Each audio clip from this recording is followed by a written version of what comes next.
Georgia. It's good to see you, sir, which was under better circumstances. Caitlin was talking about the governor's comments and, saying essentially, as I said at the top of the show, that this the suspect in this case kind of slipped through the cracks when it comes to immigration policy. What would you say? Oh, I have to agree, and I have to tell you, this should have never happened. Should have never happened. This is an illegal alien who came into this country in 2022, was recently arrested in New York City in September 14th, and for acting in a way to endanger the life of a child. This should have never happened. Let me be very clear about this. The responsibility of this terrible tragedy is clearly on the shoulders of Joe Biden and his administration for allowing this border to be open like this. Every city is a border city now. Every state is a border state.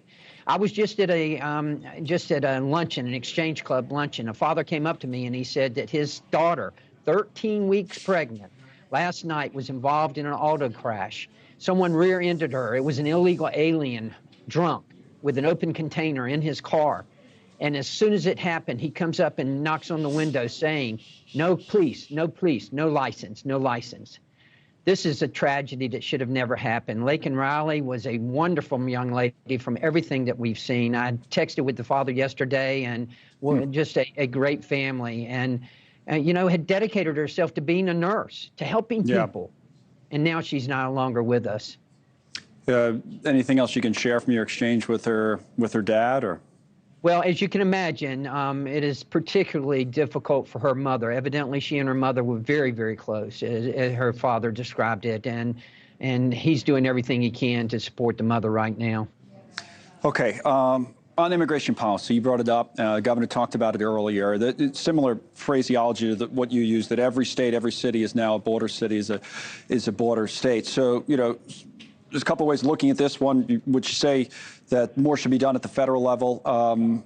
Was there some missing pieces as well, maybe whether it was in New York or even in Georgia from local authorities along the way as well, do you think?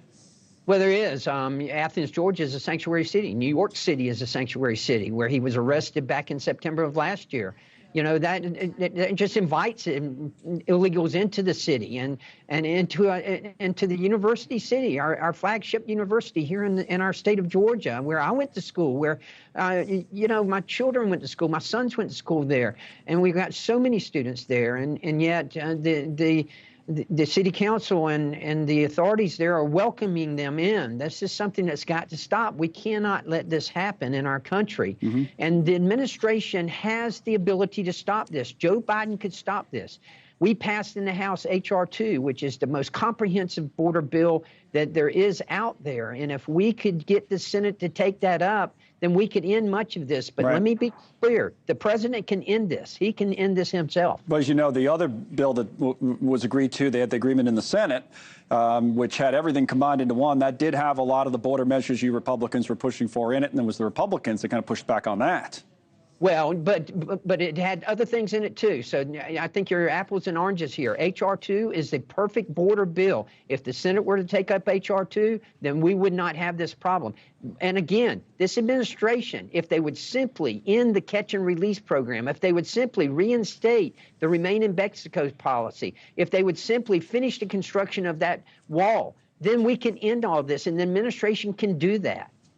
Well, a lot of time to keep talking about these issues. Boy, we've been talking about it for years and years anyway. Both President Biden, former President Trump at the border later this week on Thursday. Congressman, thank you for coming on. And as I say, terrible circumstances, but thanks for coming on. Thank you. Congressman Buddy Carter there from Georgia.